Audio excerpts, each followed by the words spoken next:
Hi friends, ಹೇಗಿದ್ದೀರಾ? ನಾವು ಇವತ್ತು ದೇವರ ಸಂದೇಶವಾಗಿ ನೋಡೋಣ. ನೋಡಿ, ಗಲಾತ್ಯದವರಿಗೆ ಬರೆದ ಪತ್ರಿಕೆ 5ನೇ ಅಧ್ಯಾಯ 16ನೇ ವಾಕ್ಯ. ನಾನು ಹೇಳುವುದೇನೆಂದರೆ, ಪವಿತ್ರಾತ್ಮನನ್ನು ಅನುಸರಿಸಿ ನಡೆಸಿಕೊಳ್ಳಿರಿ, ಆಗ ನೀವು ಶರೀರ ಭಾವದ ಅಭಿಲಾಷೆಗಳನ್ನು ಎಷ್ಟು ಮಾತ್ರಕ್ಕೂ ನೆರವೇರಿಸುವುದಿಲ್ಲ. ನೋಡಿ, ದೇವರ ವಾಕ್ಯವು ಈ ದಿನ ಈ ರೀತಿಯಾಗಿ ಹೇಳ್ತಾ ಇದೆ, ಪವಿತ್ರಾತ್ಮನನ್ನು ಅನುಸರಿಸಿ ನಡೆದುಕೊಳ್ಳಿರಿ, ಆಗ ನಾವು ಶರೀರದ ಅಭಿಲಾಷೆಗಳನ್ನು ನಡೆಸದೇ ಇರ್ತೀವಿ.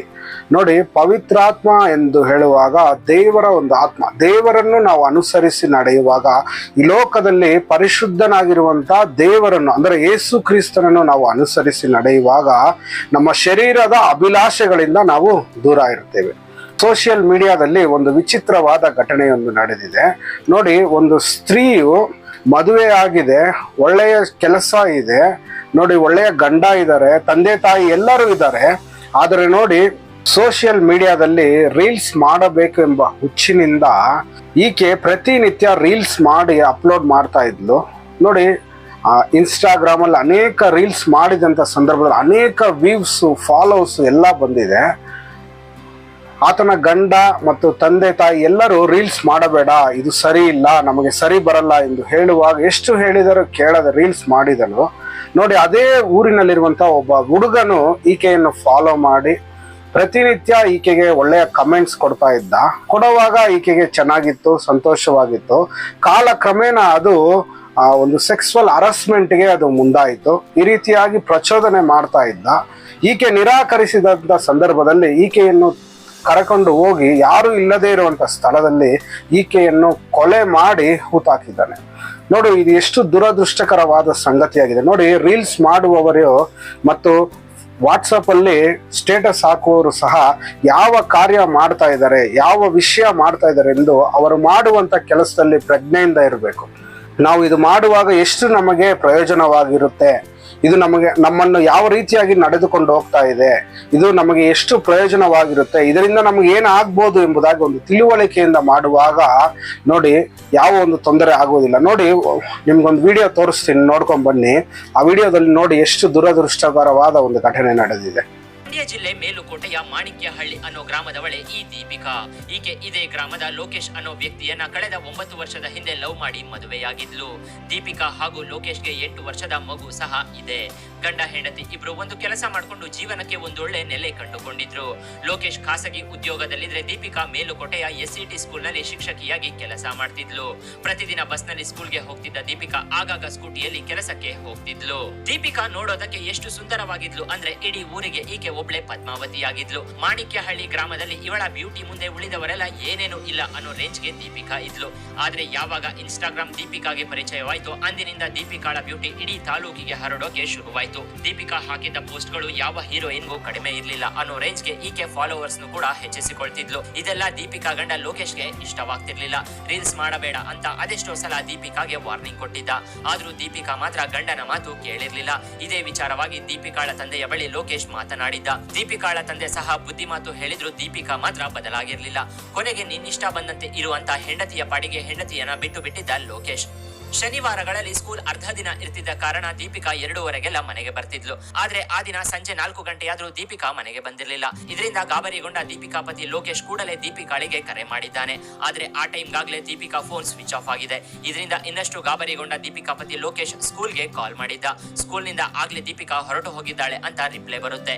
ಸ್ನೇಹಿತರು ಹಾಗೂ ಬಂಧುಗಳಿಗೆ ಲೋಕೇಶ್ ಕಾಲ್ ಮಾಡ್ತಾರೆ. ಆದ್ರೆ ಎಲ್ಲಿಯೂ ದೀಪಿಕಾ ಸುಳಿವು ಸಿಗೋದಿಲ್ಲ. ಕೊನೆಗೆ ಬೇರೆ ದಾರಿ ಇಲ್ಲದೆ ಮೇಲುಕೋಟೆ ಪೊಲೀಸ್ ಸ್ಟೇಷನ್ಗೆ ದೀಪಿಕಾಳ ಪತಿ ಲೋಕೇಶ್ ಕಂಪ್ಲೇಂಟ್ ಕೊಡ್ತಾರೆ. ಪೊಲೀಸರು ತನಿಖೆ ಶುರು ಮಾಡ್ತಾರೆ.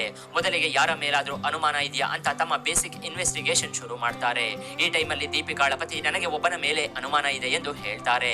ಆತ ಅದೇ ಗ್ರಾಮದ ನಿತೀಶ್ ಅನ್ನೋ 21 ವರ್ಷದ ಹುಡುಗ. ನಿತೀಶ್ ಹೇಳಿ ಕೇಳಿ ದುಡ್ಡಿರೋನು, ಅಲ್ಲದೆ ಅವನ ತಂದೆ ಕಾಂಗ್ರೆಸ್ ನಲ್ಲಿ ಸ್ವಲ್ಪ ಹೆಸರು ಮಾಡಿದ್ದ. ಮೊದಲಿಗೆ ಪೊಲೀಸರು ನಿತೀಶ್ಗೆ ಕಾಲ್ ಮಾಡಿದಾಗ ಆತನ ಫೋನ್ ಕೂಡ ಸ್ವಿಚ್ ಆಫ್ ಆಗಿತ್ತು. ಲೇಟ್ ಮಾಡದೆ ಪೊಲೀಸರು ನಿತೀಶ್ ಮನೆಗೆ ಹೋಗಿದ್ರು. ಮನೆಯಲ್ಲಿ ನಿತೀಶ್ ಇರ್ಲಿಲ್ಲ. ನಿತೀಶ್ ತಂದೆ ತಾಯಿಯನ್ನ ಪೊಲೀಸರು ಪ್ರಶ್ನೆ ಮಾಡಿದ್ರು. ಆದ್ರೆ ನಿತೀಶ್ ನಿತೀಶ್ ಬಗ್ಗೆ ತಂದೆ ತಾಯಿಗೆ ಏನೂ ಗೊತ್ತಿರೋದಿಲ್ಲ. ಪೊಲೀಸರು ನಿತೀಶ್ ತಂದೆ ತಾಯಿ ಫೋನ್ ಚೆಕ್ ಮಾಡಿದಾಗ ನಿತೀಶ್ ತನ್ನ ತಂದೆ ತಾಯಿಗೆ ಕೊನೆಯದಾಗಿ ಒಂದು ಮೆಸೇಜ್ ಕಳಿಸಿರ್ತಾನೆ. ನಾನು ತಪ್ಪು ಮಾಡಿದ್ದೇನೆ ಅಪ್ಪ, ಅಕ್ಕನ ಮದುವೆ ಮಾಡಿಬಿಡಿ, ನನಗೋಸ್ಕರ ಹುಡುಕಬೇಡಿ ಎಂದು ನಿತೀಶ್ ವಾಯ್ಸ್ ಮೆಸೇಜ್ ಕಳಿಸಿದ್ದ. ಇದರಿಂದ ದೀಪಿಕಾ ಹತ್ಯೆ ಮಾಡಿದ್ದು ನಿತೀಶ್ ಅಂತ ಪೊಲೀಸರಿಗೆ ಕನ್ಫರ್ಮ್ ಆಗುತ್ತೆ. ತನಿಖೆ ನಡೀತಿರ್ಬೇಕಾದ್ರೆ ಒಬ್ಬ ಅಪರಿಚಿತ ವ್ಯಕ್ತಿ 13 ಸೆಕೆಂಡ್ ನ ಒಂದು ವಿಡಿಯೋವನ್ನ ಪೊಲೀಸರಿಗೆ ಕಳಿಸ್ತಾನೆ. ಇದರಲ್ಲಿ ಒಬ್ಬ ಯುವಕ ಒಂದು ಯುವತಿಯ ಮೇಲೆ ಹಲ್ಲೆ ಮಾಡ್ತಿರೋದು ಕಂಡು ಬರುತ್ತೆ. ಅಪರಿಚಿತ ವ್ಯಕ್ತಿ ಕಳಿಸಿದ್ದ ವಿಡಿಯೋ ಆಧಾರದ ಮೇಲೆ ಪೊಲೀಸರು ತನಿಖೆ ಮಾಡಿದಾಗ ಹಲ್ಲೆಗೆ ಒಳಗಾದ ಯುವತಿ ದೀಪಿಕಾ ಅಂತ ಗೊತ್ತಾಗುತ್ತೆ. ಆದ್ರೆ ವಿಡಿಯೋ ಕ್ಲಾರಿಟಿ ಇಲ್ಲದ ಕಾರಣ ದೀಪಿಕಾಳ ಮೇಲೆ ಹಲ್ಲೆ ಮಾಡ್ತಿರೋದು ಯಾರು ಅಂತ ಗೊತ್ತಾಗೋದಿಲ್ಲ. ವಿಡಿಯೋ ಆಧಾರದ ಮೇಲೆ ಪೊಲೀಸರು ಮೊದಲಿಗೆ ದೀಪಿಕಾಳನ್ನ ಹುಡುಕೋಣ ಅಂತ ನಿರ್ಧರಿಸ್ತಾರೆ. ವಿಡಿಯೋ ರೆಕಾರ್ಡ್ ಆಗಿದ್ದ ಮೇಲುಕೋಟೆಯ ಯೋಗ ನರಸಿಂಹಸ್ವಾಮಿ ಬೆಟ್ಟದ ತಪ್ಪಲಿಗೆ ಹೋಗಿ ಪೊಲೀಸರು ಹುಡುಕಾಟ ನಡೆಸ್ತಾರೆ. ಆದ್ರೆ ಅಲ್ಲಿ ದೀಪಿಕಾ ಬಗ್ಗೆ ಯಾವ ಕ್ಲೂ ಕೂಡ ಸಿಗೋದಿಲ್ಲ. ಇದರ ನಡುವೆ ಅಪರಿಚಿತ ಸ್ಕೂಟಿ ಒಂದು ಪಾರ್ಕ್ ಮಾಡಲಾಗಿದೆ ಅಂತ ಪೊಲೀಸರಿಗೆ ಇನ್ಫಾರ್ಮೇಶನ್ ಸಿಗುತ್ತೆ. ಸ್ಥಳಕ್ಕೆ ಹೋಗಿ ನೋಡಿದಾಗ ಸ್ಕೂಟಿ ದೀಪಿಕಾಳದ್ದೇ ಅಂತ ಗೊತ್ತಾಗುತ್ತೆ. ಬಳಿಕ ಅದೇ ಸ್ಥಳದಲ್ಲಿ ಪೊಲೀಸರು ಕೂಲಂಕುಷವಾಗಿ ಪರಿಶೀಲಿಸಿದಾಗ ಆಗಷ್ಟೇ ಹೂತಿದ್ದ ಗುಂಡಿಯೊಂದು ಕಾಣಿಸುತ್ತೆ. ಪೊಲೀಸರು ಗುಂಡಿಯನ್ನ ಅಗೆದು ನೋಡಿದಾಗ ರೀಲ್ ಸುಂದರಿ ದೀಪಿಕಾ ಶವ ಸಿಗುತ್ತೆ. ಪೋಸ್ಟ್ ಮಾರ್ಟಂಗೆ ಬಾಡಿಯನ್ನ ಕಳಿಸಿದಾಗ ಕುತ್ತಿಗೆಗೆ ಹಗ್ಗದ ರೀತಿಯ ವಸ್ತುವನ್ನ ಬಿಗಿದು ಕೊಲೆ ಮಾಡಿರೋದಾಗಿ ರಿಪೋರ್ಟ್ ಬರುತ್ತೆ. ಅಪ್ಪಟ ಕನ್ನಡತಿ ರೀಲ್ ಸುಂದರಿ ದೀಪಿಕಾ ಟೀಚರ್ ಬಾಡಿ ಸಿಕ್ಕಿದ ಬಳಿಕ ಬಳ್ಳಾರಿಯ ಹೊಸಪೇಟೆಯಲ್ಲಿ ನಿತಿನ್ ಪೊಲೀಸರ ಕೈಗೆ ಲಾಕ್ ಆಗಿದ್ದ. ನಿತೀಶ್ನ ಪೊಲೀಸರು ಬಂಧಿಸಿ ತಮ್ಮದೇ ಸ್ಟೈಲ್ ನಲ್ಲಿ ವಿಚಾರಣೆ ನಡೆಸಿದಾಗ ದೀಪಿಕಾ ಹಾಗೂ ನಿತೀಶ್ ಮಧ್ಯೆ ಇದ್ದ ನಿಜವಾದ ಬಣ್ಣ ಬಯಲಾಗುತ್ತೆ. ದೀಪಿಕಾ ನೋಡೋದಕ್ಕೆ ಸುಂದರವಾಗಿದ್ಲು. ಬೈ ಬರ್ತ್ ಆಟಿಟ್ಯೂಡ್ ಗರ್ಲ್ ದೀಪಿಕಾಗೆ ರೀಲ್ಸ್ ವ್ಯಾಮೋಹ ವಿಪರೀತವಾಗಿತ್ತು. ಇದೇ ಟೈಮಲ್ಲಿ ನಿತೀಶ್ ದೀಪಿಕಾಳಿಗೆ ಪರಿಚಯವಾಗಿದ್ದ. ದಿನ ಅಕ್ಕ ಅಕ್ಕ ಅಂತ ದೀಪಿಕಾಳ ಹಿಂದೆ ನಿತೀಶ್ ಓಡಾಡ್ತಿದ್ದ. ಆಗಾಗ ಅಕ್ಕ ತಮ್ಮ ಅಂತ ಇಬ್ಬರು ರೀಲ್ಸ್ ಕೂಡ ಮಾಡಿ ವಿಡಿಯೋಗಳನ್ನ ಹಾಕ್ತಿದ್ರು. ಇದು ಹೊರಗಿನ ಪ್ರಪಂಚಕ್ಕೆ ಕಾಣ್ತಿದ್ದ ಅಕ್ಕ ತಮ್ಮನ ಕಥೆ. ಆದ್ರೆ ದೀಪಿಕಾಳ ಮೇಲೆ ನಿತೀಶ್ ಕಣ್ಣು ಹಾಕಿದ್ದ. ದೀಪಿಕಾಳನ್ನ ಹೇಗಾದ್ರೂ ಮಾಡಿ ಅನುಭವಿಸಬೇಕು ಅಂತ ತೀರ್ಮಾನಿಸಿದ್ದ. ನೋಡಿ, ಈ ರೀತಿಯಾದ ಕಾರ್ಯ ಎಲ್ಲೂ ನಡೆಯಬಾರದು. ನೋಡಿ, ಅದಕ್ಕೆ ನೋಡಿ ಸರ್ವಶಕ್ತನಾದ ಯೇಸು ಕ್ರಿಸ್ತನು ಈ ರೀತಿಯಾಗಿ ಹೇಳ್ತಾ ಇದ್ದಾರೆ. ನೋಡಿ, ಮತ್ತಾಯನು ಬರೆದ ಸುವಾರ್ತೆ 5ನೇ ಅಧ್ಯಾಯ 48ನೇ ವಾಕ್ಯ. ಆದದರಿಂದ ಪರಲೋಕದಲ್ಲಿರುವ ನಿಮ್ಮ ತಂದೆಯು ಯಾವ ದೋಷವೂ ಇಲ್ಲದವನಾಗಿರುವಂತೆ ನೀವು ದೋಷವಿಲ್ಲದವರಾಗಿರ್ರಿ. ನೋಡಿ, ನಾವು ಅನುಸರಿಸುವ ಯೇಸು ಕ್ರಿಸ್ತನು ಈ ರೀತಿಯಾಗಿ ಹೇಳ್ತಾರೆ, ಪರಲೋಕದಲ್ಲಿರುವ ನಮ್ಮ ತಂದೆ ಯಾವ ದೋಷವೂ ಇಲ್ಲ, ಆತನಲ್ಲಿ ಯಾವ ಒಂದು ಪಾಪವೂ ಇಲ್ಲ, ಯಾವ ಒಂದು ಮೋಸವೂ ಇಲ್ಲ, ಯಾವುದೇ ವಿಧವಾದ ಅನ್ಯಾಯವೂ ಆತನಲ್ಲಿ ನೋಡಲು ಸಾಧ್ಯವಿಲ್ಲ. ನೋಡಿ, ಆತನಲ್ಲಿ ಯಾವ ದೋಷವೂ ಇಲ್ಲ. ಆ ರೀತಿಯಾಗಿ ನಾವು ಇರಬೇಕು. ಹಲ್ಲೆಲೂಯಾ. ನಾವು ನೋಡಿ ದೇವರನ್ನು ಅನುಸರಿಸಿ ನಡೆಯುವಾಗ ಈ ಸ್ವಭಾವವು ನಮ್ಮಲ್ಲಿ ಬರುತ್ತೆ. ನೋಡಿ, ಈ ಲೋಕದಲ್ಲಿ ಮಾಡುವ ಕೆಲವು ಕಾರ್ಯಗಳಿಂದ ನೋಡಿ ಈ ರೀತಿಯಾದ ಅನಾಹುತಗಳಾಗುತ್ತೆ. ನೋಡಿ, ಸೋಷಿಯಲ್ ಮೀಡಿಯಾ ಯೂಸ್ ಮಾಡುವ ಅನೇಕರಿಗೆ, ಮುಖ್ಯವಾಗಿ ಹೆಂಗಸರಿಗೆ ನಾನು ಈ ವಿಡಿಯೋದಲ್ಲಿ ಸಜೆಷನ್ ಮಾಡುವುದು, ನೋಡಿ, ದಯಮಾಡಿ ನಾವು ರೀಲ್ಸ್ ಮಾಡುವವರು, ಸ್ಟೇಟಸ್ ಹಾಕುವವರು ಸ್ವಲ್ಪ ನೀವು ಯಾವುದನ್ನು ಸ್ಟೇಟಸ್ ಹಾಕ್ತಾ ಇದ್ದೀರಾ, ಯಾವ ಕಾರ್ಯವನ್ನು ಮಾಡ್ತಾ ಇದ್ದೀರಾ ಎಂಬುದಾಗಿ ಅದರ ಮೇಲೆ ಸ್ವಲ್ಪ ಪ್ರಜ್ಞೆ ಇರಲಿ.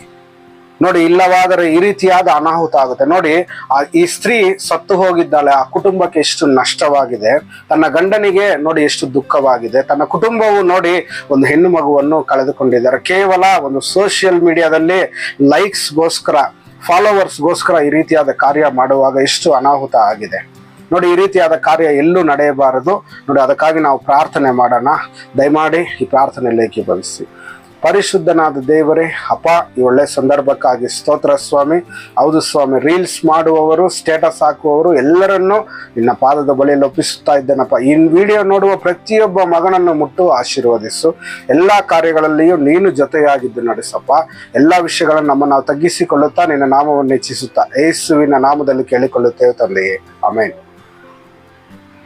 ಈ ಒಂದು ಚಿಕ್ಕ ಸಂದೇಶ ನಿಮ್ಗೆ ಇಷ್ಟವಾದರೆ ಲೈಕ್ ಮಾಡಿ, ಶೇರ್ ಮಾಡಿ, ನಮ್ಮ ಚಾನಲ್ನ ಸಬ್ಸ್ಕ್ರೈಬ್ ಮಾಡಿ. ಇನ್ನೊಂದು ಅದ್ಭುತವಾದ ವಿಡಿಯೋದೊಂದಿಗೆ ಮತ್ತೆ ಭೇಟಿಯಾಗೋಣ. ಅಲ್ಲಿವರೆಗೂ ದೇವರು ನಿಮ್ಮನ್ನು ಹೆಚ್ಚಾಗಿ ಆಶೀರ್ವದಿಸಲಿ. ಆಮೇನ್.